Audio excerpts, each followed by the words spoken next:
Aujourd'hui, nous sommes auprès du Galaison pour évacuer enfin ces carcasses de voitures. Donc là, nous sommes sur le secteur du Lunès, à cheval sur la Lozère et le Gard.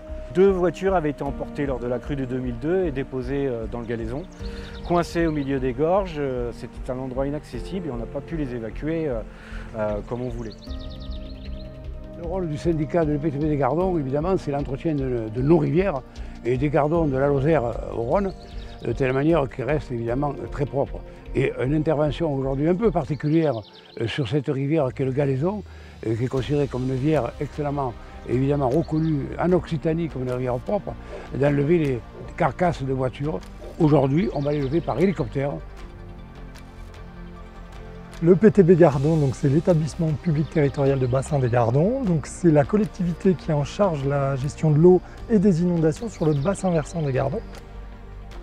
Rivière Sauvage, c'est un programme de labellisation des cours d'eau les plus remarquables de notre pays.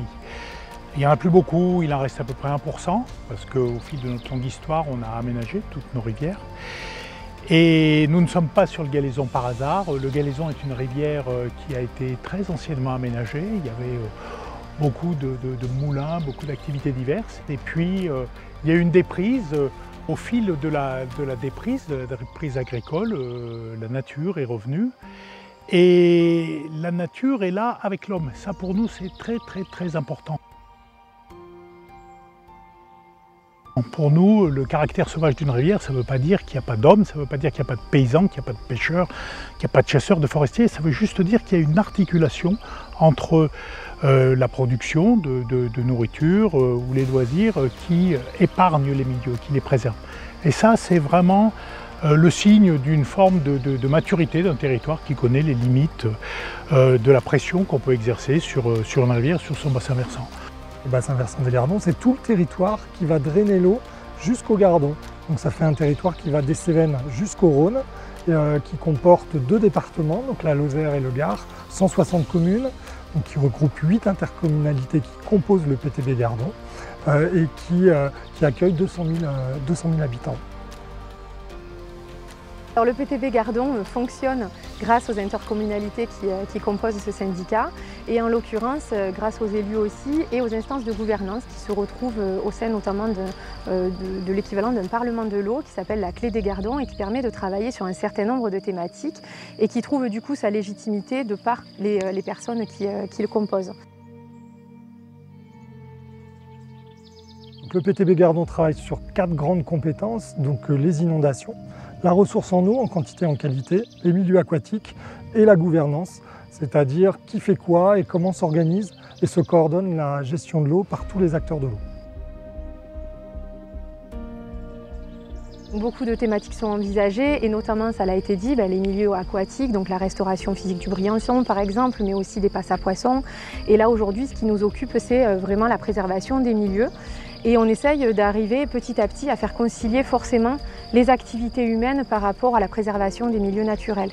Et là aujourd'hui on le voit avec les carcasses qui sont enlevées, c'est vraiment à la fois de la préservation du milieu mais aussi forcément des administrés et des gens qui sont en amont et en aval puisque grâce à ça, ça permet de prévenir de nouveaux risques comme les inondations, mais aussi la pollution des eaux forcément avec les métaux, les peintures, etc. Donc c'est vraiment un gros travail qui est effectué en amont. Donc opération qui nécessite une grosse préparation de terrain, mais qui a aussi tout un volet sur l'enlèvement de déchets métalliques qui ont déjà été réalisés lorsqu'ils étaient accessibles. Et donc là, il reste les 2 carcasses à évacuer.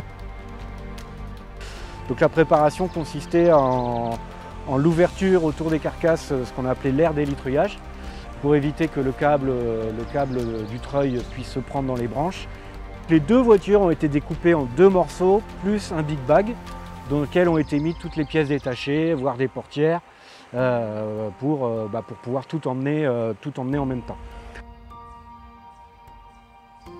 Donc l'organisation de cette opération, c'est une opération qui est complexe. C'est un projet qui nécessite des financements, donc on a 2 soutiens financiers importants que sont le département du Gard et le département de la Lozère qui interviennent dans l'opération dans le cadre de leur programme pour la préservation des milieux naturels.